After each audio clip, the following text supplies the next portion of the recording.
So I watched a bunch of movies yesterday while I was trying to get over this cold. I sound a little better, but then I got sucked into watching Sex in the City, as you do.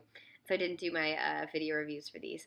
So I'm going to do these three, and then I'm going to do another video review of the movie I watched this morning in the movie theater. Yesterday, I watched Louis Buñuel's L'Age d'Or, and what can you even say about this movie? It is crazy. It's one of the most uh, bizarre hour-long movies you'll ever watch. So, looking forward to that. It's co-written with Salvador Dali, and it was a follow-up to the Andalusian Dog. And basically, it's about a man and a woman who love each other, but they keep having ridiculous circumstances keep them apart, and things get strange, as they do in Buñuel's world. That's really all I want to say, because it's all about the visuals in this film and all about the symbolism, and it's obviously famously one of the most symbolic surrealist films.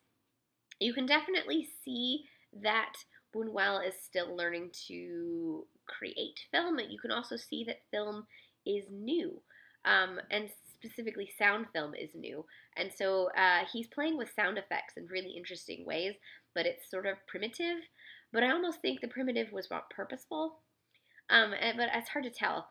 I have to do some more research. But it was a fascinating film, and I definitely recommend watching it if you have an hour and 3 minutes. You will be a different person. So the next film I watched was Jonathan Demme's Swing Shift. I wanted to see this film for a long time. I'm actually working on a project set in women working in an airplane factory during World War II. So that's, this is what this is. So basically, the film starts right before Pearl Harbor, and Goldie Hawn plays a woman named Kay. Her husband is played by Ed Harris. His name is Jack. They are just getting by in Los Angeles. The war happens. He signs up, goes into the Navy, goes off.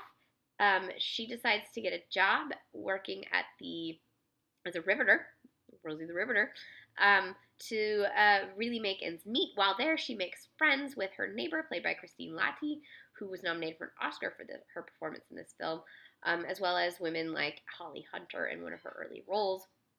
She also gets courted and falls in love with one of the men that works there as well, Kurt Russell. He is 4F because of his heart. That causes him to feel emasculated. Here he is taking another man's woman. There's a lot to say about that, but the film doesn't really dive into that all that much. Apparently, like Goldie Hawn was producing this film, and she wanted it to be more lighthearted, and Jonathan Demme was making sort of a drama, and they had to do reshoots because they were unhappy with the product. So you can't really tell. I think if the film had been more lighthearted than it would have been tasteless.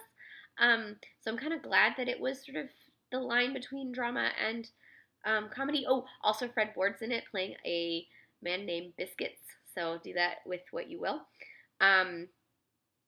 It's written by Nancy Dowd, who wrote all kinds of films in this like 70s, early 80s era, as well as Ron Neisweiner, who also wrote Smithereens during this time period, and several other great films, including Philadelphia. Look him up. The one thing that I think truly works in this film is the through line of how the way in which it discusses women's worth during the war, women's worth as they make airplanes. There's a scene where the planes go flying off, and all the women who worked on it are watching, and they're like, we made that, and it's a beautiful moment. And then moments like that are undermined, by society, and then they show, as the war's over, this propaganda film showing all the women ready to go back to being housewives and making cakes again, and you can see the women who found a new pride in themselves watching this and thinking, yeah, and so it would make a great double feature with that documentary, Rosie the Riveter. Fascinating documentary. Find that. It's so good.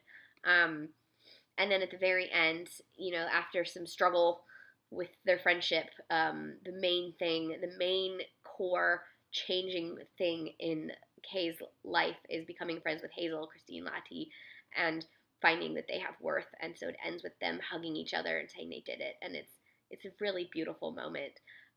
So there's moments in this film that really, really work, and there's moments in this film that don't quite work. And also, obviously, Goldie Hawn and Kurt Russell have amazing chemistry. A fascinating film to watch. Totally fits in with my love of the history of working women in cinema.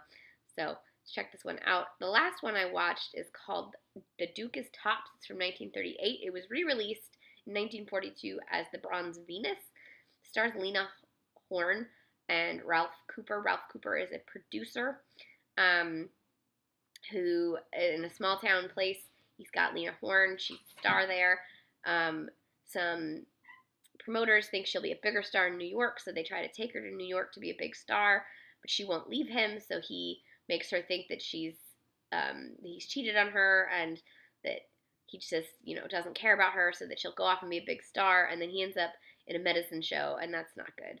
And then eventually, obviously, they, you know, she's starting to flounder on her own in New York. They get back together, and they have a huge hit. Because, you know, any woman star has to have a big, strong man behind her to keep her going. That's the lesson I learned from this movie. It was interesting in that, because it was a race film, the entire cast was black, and Lena Horne got to be the star. And this was very rare, obviously, in 1938. There were only a handful of these films made. She really, really got to be the star. She only really got to be the star in a handful of films. And this is one of her earliest. She's 20 years old. She's just starting to come into her own as a performer, but you can see the roots of the amazing star she was later to become. So it's definitely worth watching for that. It's in the public domain, so you can pretty much watch it anywhere, depending on the quality of the film. So, quality of the print. So, I recommend it as a piece of history. It's not a great film, but it's great to see Lena Horne getting to shine. I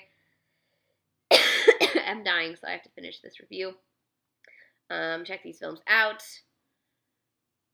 They're all worth your time.